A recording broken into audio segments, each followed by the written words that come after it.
Et notre invité ce matin est Alain Cantet. Bonjour. Bonjour. Vous êtes le directeur adjoint à l'enseignement supérieur du lycée Sainte-Marie-du-Port, du côté des Sables d'Olonne. Si on vous reçoit ce matin, c'est parce qu'une nouvelle filière va voir le jour à la rentrée 2024. En octobre, je parle là de cette licence immobilier, gestion et transactions. Votre établissement compte aujourd'hui plus de 1000 élèves et propose donc des formations... Un peu plus de 1300. 1300.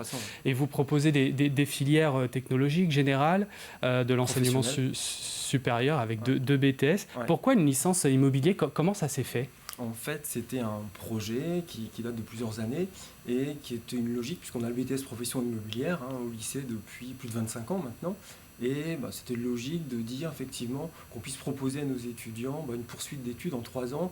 Je pense que la réforme aussi du DUT vers un BUT est à l'origine aussi de cette réflexion. Combien de temps durera le BTS, on ne sait pas.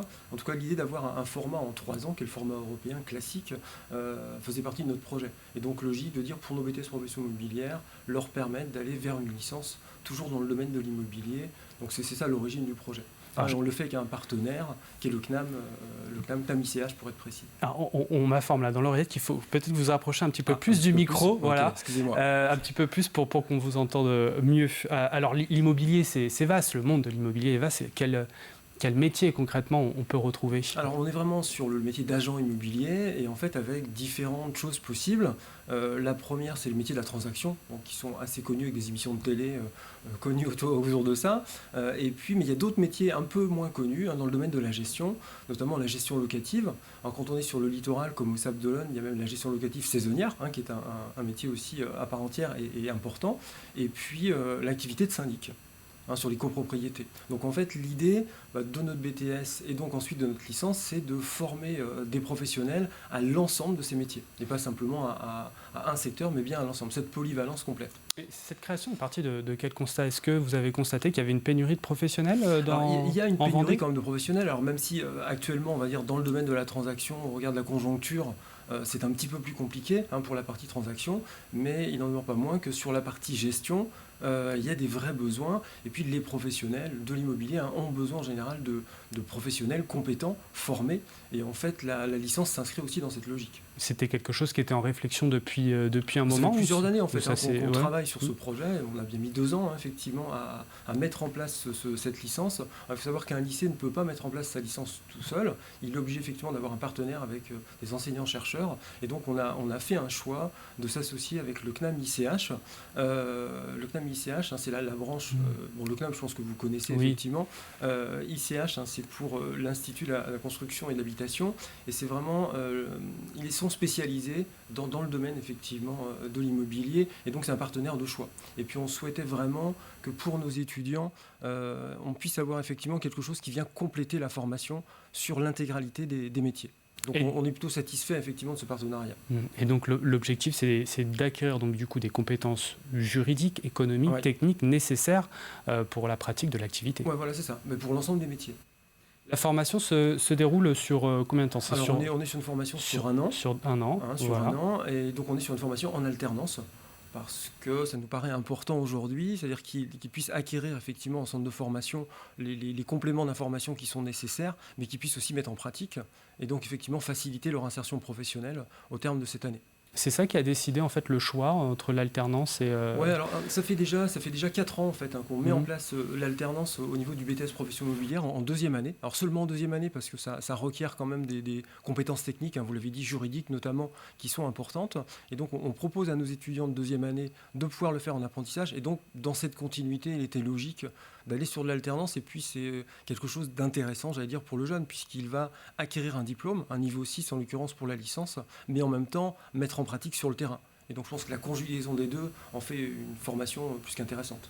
Quelles sont les conditions pour un étudiant pour accéder à cette licence ? Alors, il faut avoir un bac plus 2, on va dire. Donc, nos BTS, par exemple, profession immobilière, c'est la première cible, on va dire, qui est visée. Mais tous les BTS tertiaires, notamment dans le domaine commercial, les étudiants titulaires d'un DUT, là aussi plutôt Tech Doco par exemple, ça peut être un public intéressant.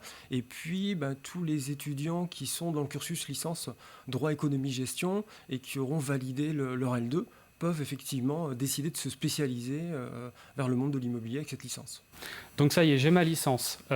Si je veux continuer mes études, vers où je peux me diriger? Ce diplôme pourra m'orienter vers où? Tout simplement, en fait, on peut soit effectivement intégrer le monde professionnel, ça peut être un premier choix, mais on peut souhaiter poursuivre effectivement ses études vers un master. Et donc notre partenaire justement du CNAM propose sur Nantes une continuité de cette formation. Au-delà du métier de conseiller immobilier, il y a peut-être d'autres débouchés peut-être qui s'ouvrent à des étudiants peut-être? Oui, on peut aller vers le domaine du pavillonneur, par exemple, des choses comme ça, effectivement, pour élargir, effectivement. Après, on peut se spécialiser sur la gestion de patrimoine, etc. Il y a pas mal de choses possibles, effectivement, oui, voilà, au-delà du métier d'immobilier. C'est pas quelque chose de fermé. Mais c'est quand même une formation assez Oui, spécifique, bien sûr, il faut le reconnaître. Mais non, il y a d'autres effectivement, métiers vers lesquels on peut partir. Et quand est-ce que les inscriptions seront ouvertes? Donc là, elles vont être ouvertes d'ici une semaine. Effectivement, donc il suffit de se connecter effectivement sur notre site internet et puis d'aller sur la licence et puis les inscriptions vont pouvoir se faire.